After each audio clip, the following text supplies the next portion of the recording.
Well, hello everyone. Welcome back, and thanks for tuning into this video. Had a situation this last week that got me thinking about what are some of the best and worst things about the nomadic life. And so, at least for me, I was able to identify a couple things that are really great and a couple things that are, a little less than great.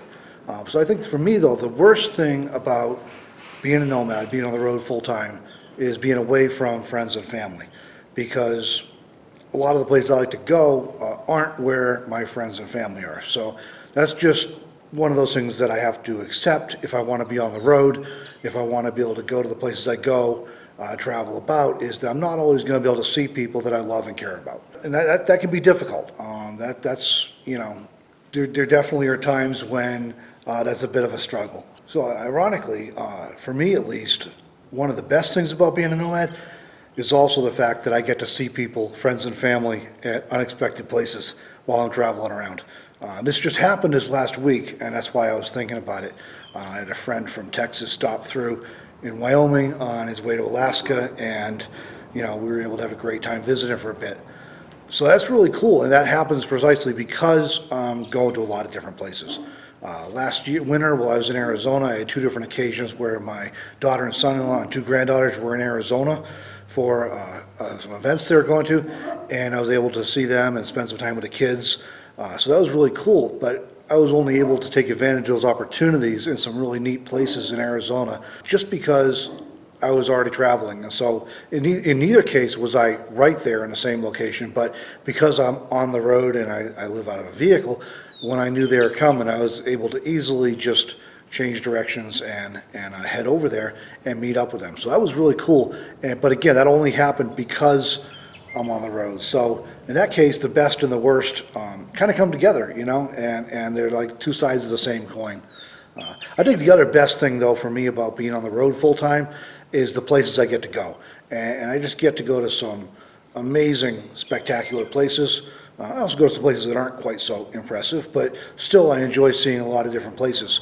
I spent decades running back and forth, going around the country as much as I could, traveling as much as I could, but because of the time constraints of having to get back to a job or other responsibilities, I often had to rush to places or hurry along, and so there were a lot of places I didn't really get to explore like I would have liked.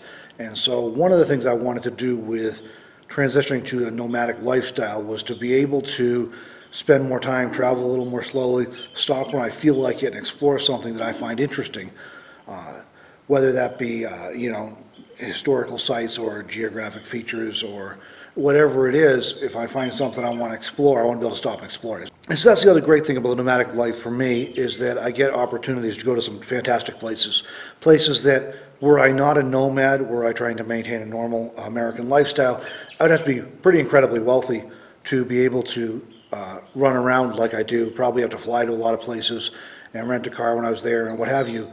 And but then the question would be if I would have the time to do it. And that's probably true for most people who have high-paying jobs, is that they might then have the money to travel, but they don't have the time to travel. And so I trade that off and created a lifestyle where I'm able to work as a freelancer. I'm not opposed to doing some temporary jobs along the way if it's ever necessary, but so far I've been getting by as a freelancer, and I'm able to work from wherever I am so long as I can power my laptop and maintain an internet connection through a wireless data signal. So that's been really great for me in that it allows me to see the places I want to see. And there's plenty more to see still. I'm not done yet. There's definitely a list of places I still want to get to. So those are basically, like I said, something I was thinking about this week, and that's my perspective. And this will vary for different people depending on your priorities and what's important to you, but for me, the worst part is being away from friends and family, but the flip side of that is that the best part of it, one of the best parts, is that I sometimes get to see friends and family in really cool places. Another example of that from last summer, I was down in the Flagstaff area, and I had a couple sons and a daughter-in-law who were in northern Arizona on vacation, visiting some other friends, and so we were all able to meet up at the Denny's in Flagstaff and have a brunch. And it was great. We just got to visit for an hour or two as they were passing through, and it wasn't long before I headed north.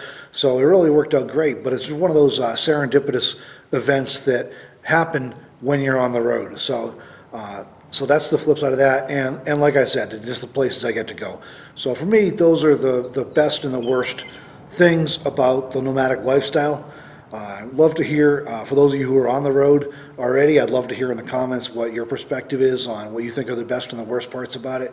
And you know, if you're not on the road yet, but you're thinking about it, maybe you leave some comments and talk about what your concerns are or what you expect will be the best and worst parts for you.